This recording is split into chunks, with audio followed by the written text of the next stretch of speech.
আসসালামু আলাইকুম। শাপলা SMA lifestyle blog চ্যানেলে আপনাদের সবাইকে স্বাগত জানাই। কেমন আছেন সবাই? আশা করি আপনারা সবাই ভালো আছেন। আপনাদের দোয়া ও ভালোবাসা আলহামদুলিল্লাহ আমরা ভালো আছি। আজকে আমি রান্না করব পাতাকপি দিয়ে মুরগির মাংস। ওটা আর কি আপনাদের সাথে শেয়ার করব। তো আমি কিভাবে রান্না করি ওটাই আপনাদের সাথে শেয়ার করব আর কি।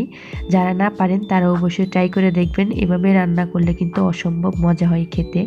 তো আমি কিন্তু সবসময় এভাবেই রান্না করি, তার জন্য ভাবলাম আপনাদের সাথে শেয়ার করি। পাতাকপি রান্না করার জন্য এখানে আমি মুরগির মাংস কেটে নিয়েছি। কেটে তারপরে এখানে পাতাকপিটাও কেটে নিয়েছি আমি। পাতাকপিগুলো বেশি কুচাবো না, ঠিক এরকম সাইজ করে কাটবো আর কি। আর মুরগির মাংসতে লবণ আর হলুদ ভালোভাবে মাখিয়ে আমি হালকা করে মুরগির মাংসগুলো ভেজে নিব। যেহেতু ফার্মের মুরগি, তার জন্য আর কি ভাজলে আর কি কোনো রকম গন্ধ থাকবে না, তো একটু খেতে ভালো লাগবে। তার জন্য আর কি আমি মুরগির মাংসগুলো একটু হালকা ভেজে নিব। ভেজে তারপরে আমি রান্না করব। আর যারা ভিডিওতে এখন পর্যন্ত একটা লাইক দেন নাই, তো প্লিজ রিকোয়েস্ট করব একটা লাইক দিয়ে দিবেন। লাইক দিয়ে পুরাটা ভিডিও দেখার জন্য অনুরোধ করছি। কেউ টেনে টেনে ভিডিও দেখবেন না। তো আপনার যেমন ক্ষতি আমারও কিন্তু এরকম ক্ষতি। আর একটা লাইক দিয়ে দিবেন প্লিজ। লাইক দিলে কিন্তু আপনার কিন্তু ক্ষতি হবে না, আমার অনেক উপকার হবে। আর এখানে কিন্তু আমি বেশি কড়া করে ভাজবো না, তে শক্ত হয়ে যাবে। হালকা করে আর কি মুরগির মাংসগুলো আমি ভেজে উঠিয়ে নিয়েছি। আর এখানে আমি কড়াইতে তেল দিয়ে গরম মশলা, এলাচি, দারচিনি, তেজপাতা, লবঙ্গ এগুলা দিয়ে আমি 3টা পেঁয়াজ কুচি করে দিয়ে দিছি। তো পেঁয়াজগুলো লাল হলে তারপরে আমি মশলা দিয়ে দেব।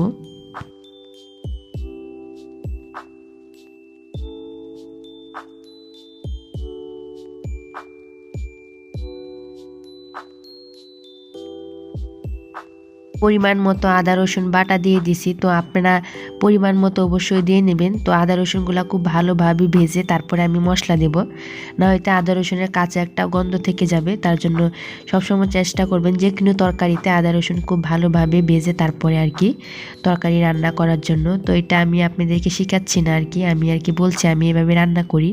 আর আপনারা যারা না পারেন তাদের জন্য উপকারে আসবে। তো এইভাবে রান্না করলে পাতাকপি দিয়ে মুরগির মাংস খেতে অনেক ভালো লাগে। তো আপনারাও কিন্তু এভাবে ট্রাই করতে পারেন। যারা খান নাই অবশ্যই আমাকে কমেন্টসে জানাবেন, আর যারা খেয়েছেন তারাও আমাকে কমেন্টসে বলবেন। আর যারা এখন পর্যন্ত লাইক দিয়ে দিছেন তাদেরকে জানাই অসংখ্য ধন্যবাদ। আর আমার চ্যানেলটাকে যারা সাবস্ক্রাইব করে আমার পাশে আছেন, আমাকে সামনে আগানোর জন্য চেষ্টা করছেন, তাদের সবাইকে জানাই অনেক অনেক ধন্যবাদ। আর এখানে আমি অল্প একটু পানি দিয়ে হলুদের গুঁড়া, মরিচের গুঁড়া, ধনিয়ার গুঁড়া আর লবণ দিয়ে ভালোভাবে কষিয়ে নেব মশলাটা। তো এখানে আমি এতটুকু মশলা কষানোর জন্য আর কি আরেকটু পানি দিয়ে দেব, দিয়ে আবার খুব ভালোভাবে মশলাটা আমি কষিয়ে নেব।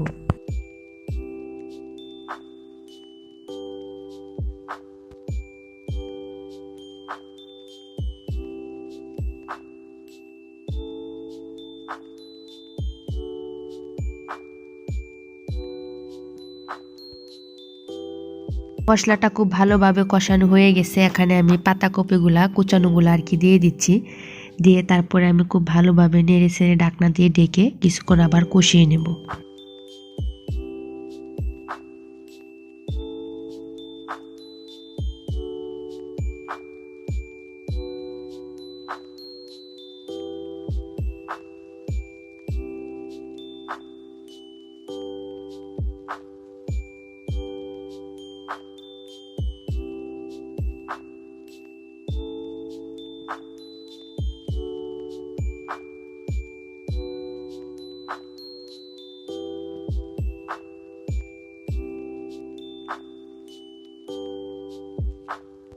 পাতাকপিগুলো খুব ভালোভাবে কষিয়ে তারপর আমি ভাজা মুরগির মাংসগুলা দিয়ে দিলাম। দিয়ে আবার কিছুক্ষণ কষিয়ে নেব। কষিয়ে তারপরে আর কি অল্প একটু পানি দিয়ে দিব।